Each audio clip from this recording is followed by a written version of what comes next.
Hi students. बेटा हमने surface chemistry के पिछले लेक्चर में कैटलिस्ट को देखा था और आज हमारा जो डिस्कशन का टॉपिक है वह है एंजाइम्स। कैटलिस्ट से मिलता जुलता टर्म होता है एंजाइम, पर दोनों में बेसिक डिफरेंस होता है कि एंजाइम्स हमेशा लिविंग चीज़ के अंदर होते हैं जबकि catalyst outside of living being. तो इसको सिंपल वे में डिफाइन करते हैं कि enzymes are bio catalyst, biological catalyst. All biological reactions are catalysed by enzymes. चाहे आपके डाइजेशन का प्रोसेस हो, लिविंग चीज़ के अंदर होने वाले सारे रिएक्शन को प्रॉपरली प्रोसीड करने के लिए एंजाइम्स रिस्पॉन्सिबल होते हैं।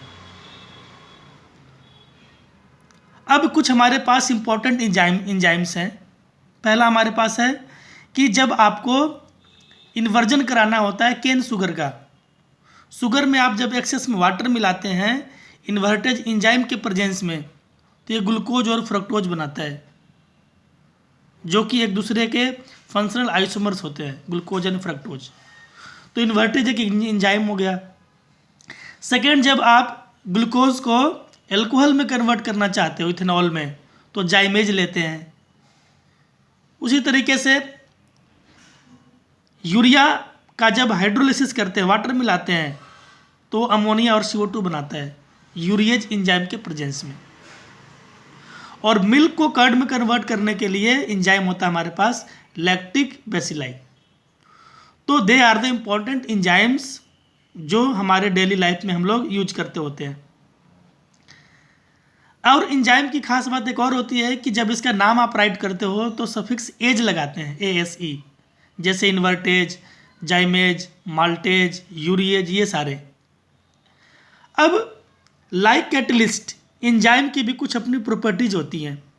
जैसे पहला हमारे पास है इफ़िशियंसी, कि एंजाइम के प्रेजेंस में रिएक्शन का रेट कई टाइम्स बढ़ जाता है। 10⁸ से लेकर 10⁻20 टाइम्स तक आप रेट को बढ़ा सकते हैं। और अगर एंजाइम नहीं होगा तो रिएक्शन आपका काफ़ी स्लो होगा। जैसे अगर आपको एक खाना का टुकड़ा पचाना हो और एंजाइम नहीं हो तो 50 साल लग जाते हैं उसको डाइजेस्ट होने में, पर इसके प्रेजेंस में एक काम क्विकली होता है। और ये बात यहाँ मैंने आपको बता रखी है कि if there were no enzyme in our digestive system it would have taken 50 years to digest a single meal. तो काफ़ी ज़्यादा इंपॉर्टेंस होता है एंजाइम का हमारे बॉडी में। सेकेंड हमारे पास है स्पेसिफिसिटी, कि हर एंजाइम कैटलिस्ट की तरह स्पेसिफिक होता है। मतलब एक पर्टिकुलर रिएक्शन के लिए एक जैसे कैटलिस्ट चाहिए होता है, वैसे ही यहाँ भी एक पर्टिकुलर रिएक्शन के लिए एक पर्टिकुलर एंजाइम चाहिए। जैसे यूरिया से अगर अमोनिया बनाना हो तो यूरिएज लेते हैं, लेकिन यूरिया से ही मिलता जुलता एक कंपाउंड होता है N-मिथाइल यूरिया। इसमें यूरिएज काम नहीं करता क्योंकि दोनों का स्ट्रक्चर डिफरेंट है। नेक्स्ट हमारे पास है स्मॉल क्वांटिटी। जैसे वहाँ पे कैटलिस्ट थोड़े से अमाउंट में चाहिए होता है, तो यहाँ भी हमारा एंजाइम बिल्कुल माइन्यूट अमाउंट में चाहिए, क्योंकि ये भी रिएक्शन में रीजनरेट होता है। आपका जो एंजाइम होगा वो रीजनरेट होता रहेगा, तो थोड़े से अमाउंट में ही चाहिए। नेक्स्ट हमारे पास है optimum temperature and pH। Catalyst की तरह एंजाइम्स भी ऑप्टिमम रेंज में टेम्परेचर के ज़्यादा वर्क करते हैं। और pH वैल्यू 7.4 होना चाहिए, मतलब स्लाइटली अल्कलाइन मीडियम में इनकी इफिशियंसी ज़्यादा होती है। और temperature up to 37 degree Celsius पे मैक्सिमम अपने एक्टिविटी को शो करते हैं। ह्यूमन बॉडी का टेम्परेचर यही होता है 37 डिग्री सेल्सियस। अब हम लोग यहाँ बात करेंगे मैकेनिज्म ऑफ एंजाइम कैटालिसिस। इसमें लॉग एन की हाइपोथेसिस काम करता है। मैंने यहाँ फिगर नहीं बनाया, डायग्राम आप NCERT से बनाएंगे। कहता है कि जैसे हर प्रॉपर एक लॉग के लिए एक प्रॉपर की चाहिए, वैसे ही हर बायोकेमिकल रिएक्शन के रेट को बढ़ाने के लिए एक फिक्स एंजाइम चाहिए।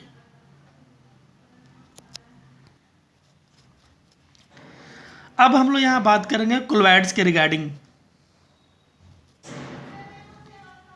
कोलॉइडल सोल्यूशन, तो बेटा हमारे पास सोल्यूशन 3 टाइप के होते हैं।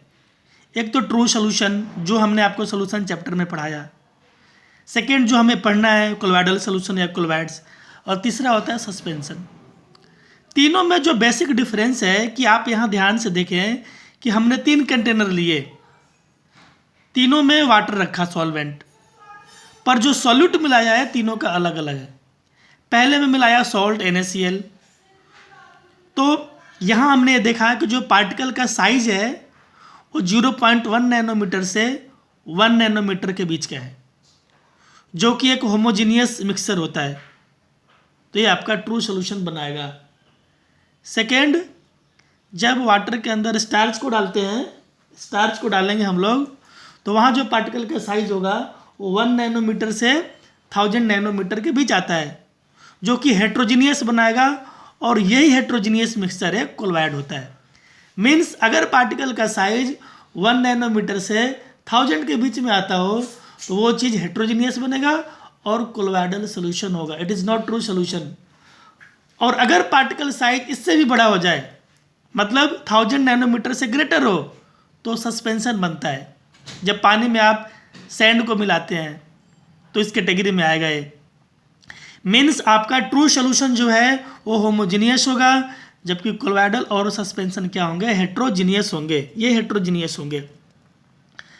तो जब कोलोइडल सोल्यूशन को आपको डिफाइन करना है तो आप ये बोल सकते हैं कि अगर पार्टिकल का साइज 1 नैनोमीटर से 1000 नैनोमीटर के बीच आए तो वैसे हेट्रोजीनियस मिक्सचर को हम लोग नाम देते हैं कोलोइडल या कोलोइड्स। और यहाँ वाटर में आप जब स्टार्च मिलाते हैं तो ये कोलोइड्स बना के आपको देगा। अब कोलोइडल सोल्यूशन के भी हमारे 2 कंपोनेंट्स हैं। जैसे सोल्यूशन में होता था सॉल्वेंट एंड सॉल्यूट, तो कोलोइडल सोल्यूशन में होगा disperse phase and dispersion medium. बस नाम चेंज हो रहा है।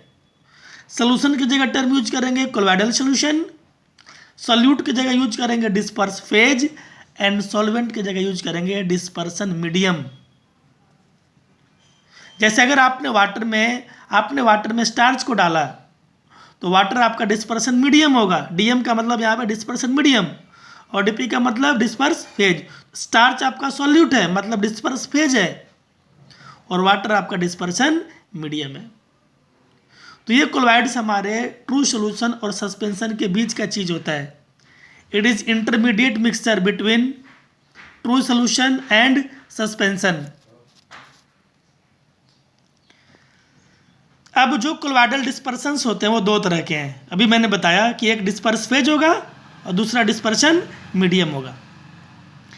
डिस्पर्स जो फेज होता है ना, वो सॉल्यूट का ही एनालॉग है। जो ट्रू सॉल्यूशन में सॉल्यूट होता है वही चीज कोलोइडल सॉल्यूशन में डिस्पर्स फेज होता है। एंड डिस्पर्शन मीडियम सॉल्वेंट का एनालॉग है। ट्रू सॉल्यूशन में जो सॉल्वेंट है वही कोलोइडल में डिस्पर्शन मीडियम होगा। तो आप इसको ऐसे भी बोल सकते हैं कि पार्टिकल्स आर बीइंग डिस्पर्स, और डिस्पर्शन मीडियम में the medium in which disperse phase exist. तो ये कोलोइडल सॉल्यूशन को अगर आप कंपेयर करते हैं ट्रू सॉल्यूशन से, तो सॉल्यूट का मतलब डिस्पर्स फेज एंड सॉल्वेंट का मतलब डिस्पर्शन मीडियम। तो एक बार आप यहाँ तक करेंगे। कल हम लोग क्लासिफिकेशन को स्टडी करने वाले हैं, क्योंकि कोलोइड्स का क्लासिफिकेशन। Thank you.